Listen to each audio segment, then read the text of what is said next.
नमस्कार, आप देख रहे हैं आवाज एट 9। मैं हूं कविता थपलियाल। शुरुआत करते हैं इस वक्त की सूचनाओं के साथ।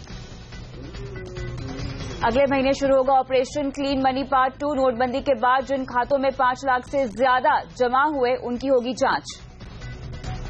अप्रैल से महंगी पड़ेगी सोने की कैश खरीदारी। 2 लाख रुपए से ज्यादा के बिल पर सरकार वसूलेगी टैक्स। जल्द बढ़ सकते हैं पिज्जा, बर्गर और नूडल्स जैसे जंक फूड के दाम। पीएमओ लेगा फैसला। टीसीएस के बायबैक को बोर्ड की मिली मंजूरी। 2,850 रुपए के भाव से कंपनी करेगी 16,000 करोड़ का बायबैक। शेयर बाजार में एंट्री की तैयारी में फ्लिपकार्ट। नेटवर्क 18 से बातचीत में सीओओ नितिन सेठ ने दिए संकेत। We definitely, want to start thinking about an IPO. बाजार में तेजी का तीसरा दिन। चौतरफा खरीदारी के चलते सेंसेक्स 28,600 के पार, निफ्टी भी 8,900 के करीब। कोहली का विराट करार। पुमा के साथ 110 करोड़ का कॉन्ट्रैक्ट, किसी भी भारतीय खिलाड़ी की सबसे बड़ी डील। नोटबंदी के दौरान बैंकों में जमा हुई रकम काला धन है या नहीं, इसकी जांच के लिए आईटी डिपार्टमेंट अगले महीने से ऑपरेशन क्लीन मनी का दूसरा फेज लॉन्च करेगा। इसके तहत हर उस बैंक खाते की जांच की जाएगी जिसमें 5 लाख से ज्यादा रुपए जमा किए गए हैं। पूरी खबर पर विस्तार से बात करते हैं ब्यूरो चीफ लक्ष्मण रॉय से। लक्ष्मण, ये बताएं कि काले धन की जांच के इस दूसरे चरण में आखिर क्या होने वाला है? दरअसल पहले चरण में यह हुआ था कि जिन्होंने मोटी रकम जमा की थी उनके खातों की जांच की गई थी, उनकी आमदनी और उनके खातों में जमा पैसे के बीच मिलान किया गया था। अब ये मोटी रकम की सीमा घटा दी जाएगी। दूसरे फेज में वो लोग शामिल होंगे जिनके खाते में 8 नवंबर से लेकर के 30 दिसंबर के बीच 5 लाख रुपए या उससे ज्यादा की रकम जमा हुई है। एक खाते में जमा भले ना हुई हो, अलग अलग खातों में उन्होंने क्यों न जमा की हो, अगर पैन कॉमन है, मोबाइल नंबर कॉमन है, एड्रेस कॉमन है, तो उनको एक खाता माना जाएगा। और अगर ये रकम 5 लाख से ज्यादा है तो उनके नाम उस लिस्ट में होगी, ऑपरेशन क्लीन मनी के फेज 2 के लिस्ट में होगी। लेकिन यहां घबराने की बात नहीं होगी। इन सभी लोगों को एक एसएमएस जाएगा और एसएमएस के बाद ऐसे लोगों से सवाल जवाब किया जाएगा और ये लिस्ट जो है अगले महीने जारी कर दी जाएगी। और इसके डेटा के निरीक्षण के लिए, समीक्षा के लिए 2 डेटा एनालिस्ट फर्म की नियुक्ति की जाएगी अगले 10 दिन के भीतर, जो इन डेटा के मिलान के बाद ऑपरेशन क्लीन मनी के फेज 2 के तहत जिन लोगों के नाम आने हैं उन नामों का चयन करेगी। लेकिन लक्ष्मण, यहां पर जिन लोगों के नाम सामने आएंगे उन्हें अब क्या करना होगा? ई फाइलिंग कितनी जरूरी होगी ऐसे लोगों के लिए? बिल्कुल, सबसे अहम सवाल यही है। जिन लोगों के नाम सामने आएंगे उनके नाम पहले तो वेबसाइट पे दिए जाएंगे। वो वेबसाइट पे जाएंगे तो ऐसा नहीं कि हर किसी को हर किसी का नाम दिखेगा। दरअसल सबसे पहले नाम वेबसाइट पे आने के साथ ही उन तमाम लोगों को एक एसएमएस जाएगा, एक मेल जाएगा। वो एसएमएस या ईमेल नोटिस नहीं होगा। दरअसल एक जानकारी होगी कि आपके खाते में जो पैसा जमा हुए हैं वो आपकी आमदनी से मिलान नहीं खाता है। आप जाइए वेबसाइट पर, income tax India online filing पे जाएंगे। वहां पे जाके आपको रजिस्टर करना पड़ेगा। आप जैसे रजिस्टर करेंगे, आप अपना पैन डालेंगे तो वहां दिखेगा कि आपके खाते में जमा रकम क्यों ज्यादा दिख रही है और वहां पे कुछ सवाल पूछे जाएंगे इनकम टैक्स डिपार्टमेंट की तरफ से। आप ऑनलाइन वही जवाब दीजिए कि हमारे खाते में जो जमा रकम है, ये रकम यहां से आई है, ये काउंटेड मनी है, इस पर हमने टैक्स चुकाया है, ये काला धन नहीं है। अगर आपने जवाब दे दिया, आपके जवाब से संतुष्ट है इनकम टैक्स डिपार्टमेंट, तो फिर आपका केस जो है क्लोज हो जाएगा। लेकिन अगर संतुष्ट नहीं है, फिर कुछ सवाल पूछना चाहेगा तो वो भी ऑनलाइन ही पूछेगा, आपसे ऑनलाइन ही जवाब मांगेगा। आपको किसी इनकम टैक्स डिपार्टमेंट के चक्कर नहीं लगाने होंगे। तो सारी व्यवस्था ऑनलाइन होगी, पारदर्शी होगी, ताकि इनकम टैक्स डिपार्टमेंट के चक्कर न लगाने पड़े, इनकम टैक्स अधिकारियों को विवेकाधिकार पर ना छोड़ा जा सके इसको। शुक्रिया तमाम डिटेल्स के लिए, इस पूरी समझाइश के लिए लक्ष्मण। आगे बढ़ते हैं। सोने की मांग पर सरकार और भी सख्त होने जा रही है। अप्रैल से नकद पैसे देकर ज्वेलरी खरीदना महंगा हो जाएगा।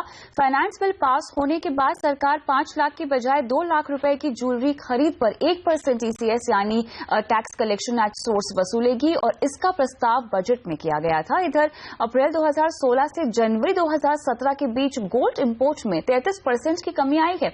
हालांकि बॉम्बे ज्वेलर एसोसिएशन के वाइस प्रेसिडेंट कुमार जैन का कहना है कि अगर सरकार इसी तरह टैक्स लगाती रही तो ग्राहकों के लिए ज्वेलरी खरीदना महंगा हो सकता है।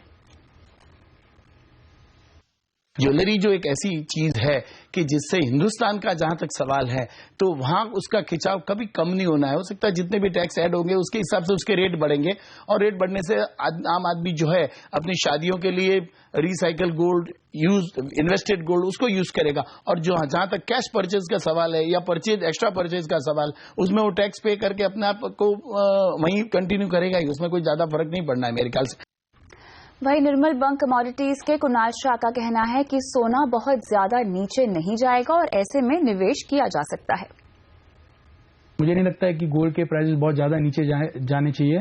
1190-1200 seems to be the bottom for the time being. मुझे नहीं लग रहा है ये जल्दी इसके नीचे जा पाएंगे गोल्ड के प्राइसेस। और going forward during this year gold के prices even though India China दोनों से अगर जो ज्वेलरी डिमांड है वो कम भी रहती है, फिर भी इन्वेस्टमेंट डिमांड रॉबस्ट रहने के कारण गोल्ड के प्राइसेस फिर से बढ़ेंगे। रुक करते हैं दूसरी बड़ी खबरों की ओर। पिज्जा, बर्गर और नूडल्स जैसे फास्ट फूड के शौकीनों के लिए बुरी खबर है।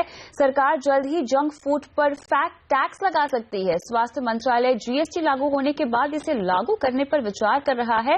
मंत्रालय ने इसका प्रस्ताव पीएमओ के पास भेज दिया है। स्वास्थ्य मंत्रालय का मानना है कि फैट टैक्स लगने के बाद महंगे होने वाले जंक फूड की खपत कम होगी। और स्वास्थ्य सचिव सीके मिश्रा ने सीएनबीसी आवाज की खबर पर मुहर लगाते हुए पुष्टि की है कि उनके मंत्रालय ने जंक फूड पर टैक्स लगाने की सिफारिश की है। Certain kind of food. In fact, the group of secretaries also made a recommendation to tax all saturated food. So these things are going on. But now that you will have GST soon, all these things get done. और अब business जगत की बड़ी खबर, TCS ने buyback का ऐलान कर दिया है। कंपनी बोर्ड ने 16,000 करोड़ रुपए तक के बायबैक को मंजूरी दी है, जो टेंडर ऑफर के जरिए होगा। और इस बड़ी खबर पर जानकारी के लिए हमारे साथ जुड़ गए हैं रिसर्च हेड आशीष वर्मा। आशीष, ये बताएं कि बाजार और निवेशकों के लिहाज से ये बताएं टीसीएस का ये बायबैक कितना बड़ा है, कितनी अहम खबर है? जी हाँ, बायबैक को मंजूरी मिल गई है और शायद जो सबसे बेस्ट पॉसिबल आउटकम था वो सामने आता हुआ है। इस कंपनी के बोर्ड ने 5.6 करोड़ शेयर्स के बायबैक की मंजूरी दी है। कुल मिलाकर 16,000 करोड़ रुपए खर्च करेगी, यानी कि ऑलमोस्ट $2.5 बिलियन इस बायबैक पे खर्च होने वाले हैं। जो पेड अप कैपिटल और रिजर्व्स हैं उसका 25% का ये बायबैक आ रहा है, यानी कि जो थ्रेशोल्ड लिमिट, अधिकतम लिमिट थी, वहां तक का ये बायबैक कंपनी ला रही है, जिस पर शेयरधारकों की मंजूरी लेनी होगी। हालांकि वो मेयर फॉर्मेलिटी होगी। ज्यादा बड़ा सरप्राइज जो बायबैक का प्राइस है 2850 रुपए का, यानी कि कल की क्लोजिंग से ऑलमोस्ट 18% के प्रीमियम की यहां पे बात करी जा रही है। और एक रिलीफ की टेंडर ऑफर रूट के जरिए बायबैक आ रहा है। आज की तेजी के बावजूद ध्यान रखें, जो 2850 का बायबैक का प्राइस है 14% का प्रीमियम दे रहा है। तो सीईओ एन चंद्रशेखरन की तरफ से जाते जाते एक बढ़िया शेयरधारकों को पार्टिंग गिफ्ट मिलता हुआ। कल से ध्यान रखें वो टाटा सन्स के चेयरमैन का पदभार संभालने वाले हैं। बिल्कुल, शुक्रिया इन डिटेल्स के लिए। और जैसा कि आशीष ने भी बताया, आज टीसीएस के शेयर धारकों को बड़ा गिफ्ट देने के बाद टीसीएस के सीईओ एन चंद्रशेखरन कल से टाटा सन्स के चेयरमैन का पद संभालेंगे। और टाटा समूह के 150 साल के इतिहास में इस पद के लिए चुने जाने वाले वो पहले गैर पारसी हैं। इधर टीसीएस के बायबैक के ऐलान ने बाजार में भी जोश भर दिया। लगातार तीसरे कारोबारी दिन हमने देखा कि बाजार में तेजी ही थी। चौतरफा खरीदारी के चलते सेंसेक्स करीब 200 पॉइंट आज उछला है। निफ्टी की बात करें, करीब 9,000 के बेहद करीब पहुंच गया। और सबसे ज्यादा एक्शन हमने मिड कैप शेयरों में देखा। बाजार को सहारा देने का काम आज आईटी, रियल एस्टेट, फार्मा और मेटल शेयरों ने किया। देश की दिग्गज ई कॉमर्स कंपनी फ्लिपकार्ट जल्द ही दलाल स्ट्रीट पर अपनी पारी की शुरुआत कर सकती है। कंपनी बड़े पैमाने पर विस्तार योजनाएं बना रही है और ये खबर हाल ही में कंपनी के टॉप मैनेजमेंट में हुए फेरबदल के बाद आई है। कंपनी के सीओओ नितिन सेठ ने नई रणनीति पर नेटवर्क 18 से एक्सक्लूसिव बातचीत की। We definitely, want to start thinking about an IPO. It's not a 2017 event, but 2018. We have not really put a timeline for it, but it is something we have begun to think actively about. Yeah? And profitability, I would not go into the specific numbers, but look, it's something which we have put a lot of focus on over 2016. I already mentioned that we are looking at 50 to 60% growth. E commerce company Flipkart ने अमेरिकी take दिग्गज Microsoft के साथ बड़ा करार किया है। फ्लिपकार्ट अब माइक्रोसॉफ्ट के क्लाउड प्लेटफॉर्म एज़ार का इस्तेमाल करेगा। माइक्रोसॉफ्ट के सीईओ सत्या नडेला ने आज बंगलुरु में इस डील का ऐलान किया और इस मौके पर फ्लिपकार्ट के फाउंडर बिन्नी बंसल भी मौजूद थे। Flipkart has chosen Microsoft Azure as their exclusive public cloud going forward.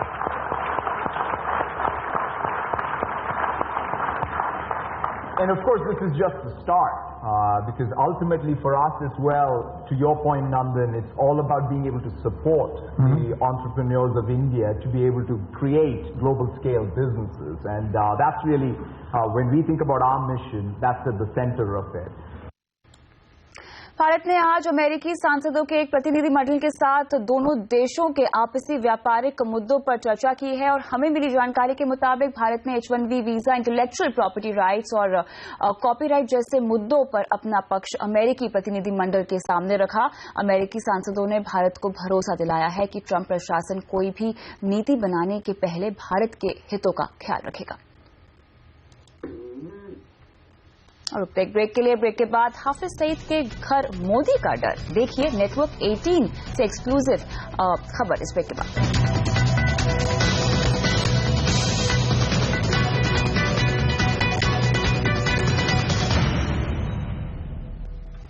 क्या मोदी के डर से थर थर कांप रहा है हाफिज सईद का पूरा घर? जी हां, इस इंटरनेशनल आतंकवादी के भाई की बातों को सुनकर तो ऐसा ही लगता है। देखिए हाफिज सईद के भाई हाफिज मसूद से नेटवर्क 18 की ये खास बातचीत। बैन जो किया है आपके हिसाब से किसके कहने पे किया है? हमारा तो ये ख्याल है कि ये इंडिया के प्रेशर की वजह से सारा हुआ है। हाफिज सईद पे फोकस आ जाए, जमात दावा पे फोकस आ जाए, ताकि इंडिया की जो करतूतें हैं कश्मीर के अंदर उससे लोगों की तवज्जो हटा के एक टेररिज्म का नैरेटिव जो है वो लोगों को बताया जाए। तो ये सारा इंडिया के कहने पे हुआ है और पाकिस्तान की हुकूमत ने भी इस प्रेशर को यानी कबूल करके तो ये काम कर दिया है। हकीकत पे बिल्कुल इसके बिल्कुल खिलाफ है। आगे बढ़ते हैं। बीएमसी चुनाव के पहले देवेंद्र फडणवीस ने शिवसेना की धमकियों का जवाब कड़े शब्दों में दिया है। नेटवर्क 18 से एक्सक्लूसिव बातचीत में फडणवीस ने कहा है कि वो शेर के मुंह में हाथ डालकर उसके दांत गिनते हैं। आपने ये भी कहा कि मैं तो बाघ के मुंह में हाथ डाल के देख लूंगा कि कितने दांत हैं, तो जाहिर तौर पर इशारा शिवसेना की तरफ आप कर रहे हैं।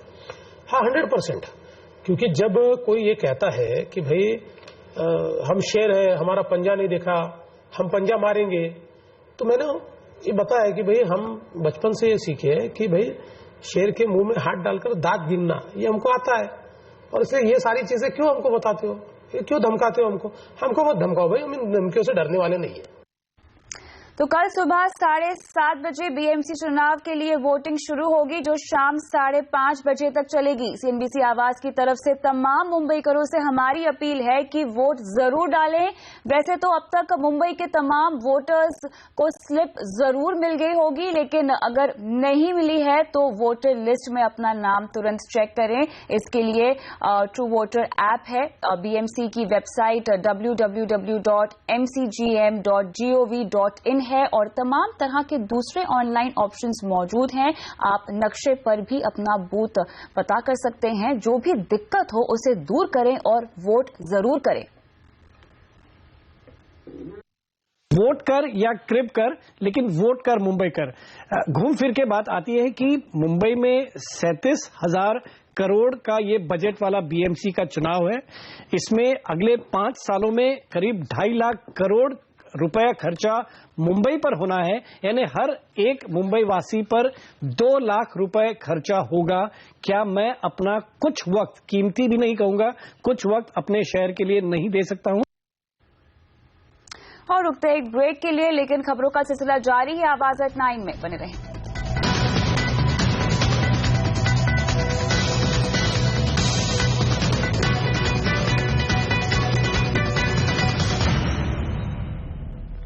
आप अब जियो मनी से उबर के किराए का भुगतान भी कर पाएंगे। जी हां, रिलायंस जियो ने उबर के साथ खास करार किया है, जिसके तहत जियो मनी के ऐप से आप न सिर्फ उबर का किराया दे पाएंगे बल्कि राइड भी बुक कर सकेंगे। और इसके अलावा रिलायंस जियो उबर के ग्राहकों के लिए डिजिटल कंटेंट, एंटरटेनमेंट जैसी दूसरी सेवाओं को भी उपलब्ध कराने पर काम कर रहा है। विराट कोहली अब पूमा के ग्लोबल एम्बेसडर हैं। 110 करोड़ की इस डील से विराट ने धोनी और तेंदुलकर को नहीं बल्कि बॉलीवुड के बादशाह शाहरुख खान को भी पछाड़ दिया है। सबसे बड़े क्रिकेट स्टार के सबसे बड़े ब्रांड बनने की कहानी बता रही हैं शिबानी खरत।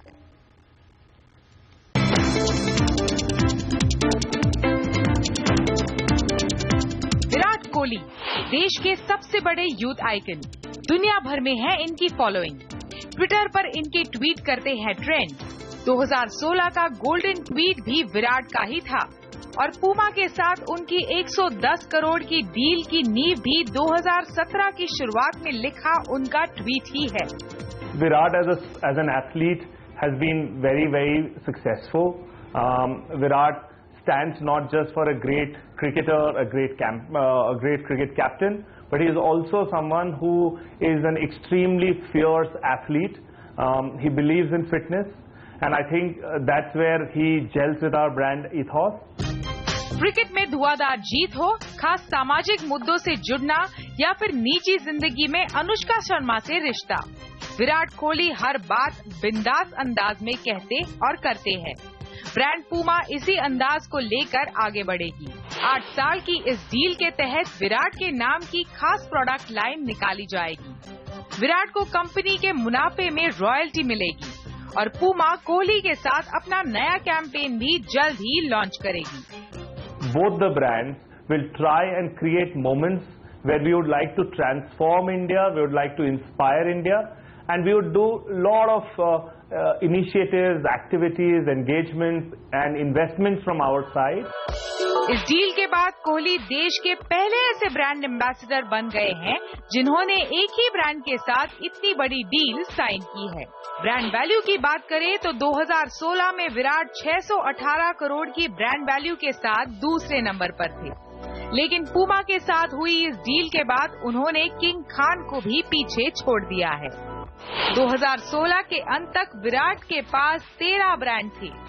देश की टीम की कप्तानी मिलने के बाद कई नए ब्रांड विराट के साथ जुड़े और आज मान्यवर से लेकर सैमसोनाइट और जियोनी से लेकर टिसो तक सभी के ब्रांड एम्बेसडर है विराट कोहली। शिबानी खरत, मुंबई। आगे बढ़ते हैं। IPL 10 के लिए आज खिलाड़ियों की बोली लगी और आइए आपको दिखाते हैं सबसे महंगे 10 खिलाड़ी कौन रहे हैं। पहले नंबर पर रहे हैं बेन स्टोक्स और टीम है यहां पर राइजिंग पुणे सुपर जायंट्स, और इसके बाद दूसरे नंबर पर हैं इंग्लैंड के टाइमल मिल्स जिन्हें रॉयल चैलेंजर्स बेंगलुरु ने 12 करोड़ रुपए में खरीदा है। तीसरे नंबर पर हैं दक्षिण अफ्रीका के कागिसो रबाडा जिन्हें 5 करोड़ रुपए में दिल्ली डेयरडेविल्स ने खरीदा है। चौथे नंबर पर है न्यूजीलैंड के ट्रेंट बोल्ट जो कोलकाता नाइट राइडर्स की झोली में लगभग 5 करोड़ में गए हैं, और 5वें नंबर पर है ऑस्ट्रेलिया के पैट कमिंस। इसके बाद इंग्लैंड के क्रिस वोक्स का नंबर रहा है जिन्हें लगभग 4.25 करोड़ रुपए की कीमत मिली है। अफगानिस्तान के राशिद खान की 4 करोड़ की यहां पर बोली लगी है। और अगर हम आगे बढ़े और अगले खिलाड़ी की ओर जाएं तो आपको बताएं कि ऑस्ट्रेलिया के नेथन क्लूटर नाइल 8वें नंबर पर रहे हैं और उन्हें 3.5 करोड़ रुपए में कोलकाता नाइट राइडर्स ने खरीदा है। इसके बाद 9वें नंबर पर रहे हैं भारत के कर्ण शर्मा और 10वें नंबर पर भारत के ही टी नटराजन रहे। और इसी के साथ आवाज एट 9 में इतना ही। मुझे इजाजत दीजिए, लेकिन खबरों पे लगातार अपडेट के लिए CNBC आवाज से ही जुड़े रहिए ट्विटर, फेसबुक और यूट्यूब के जरिए। नमस्कार।